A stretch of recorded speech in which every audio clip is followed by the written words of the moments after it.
Concept, no? Dati tinitingnan natin ang addiction as a disease, no? Parang high blood na dumating in our adulthood.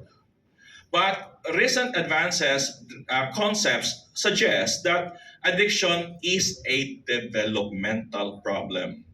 Level po siya ng intellectual disability, level po siya ng autism, no? Kasi nagsisimula po sa younger years. The backbone, the weakness, the genetic weakness is there, bata pa.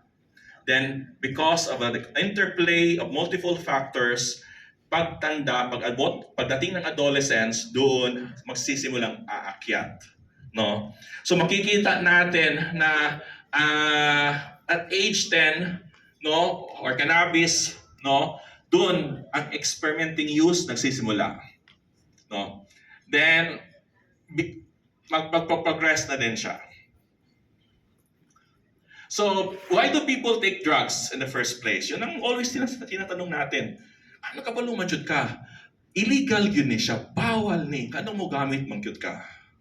There are various reasons for them to use. No? Various excuses. No? One is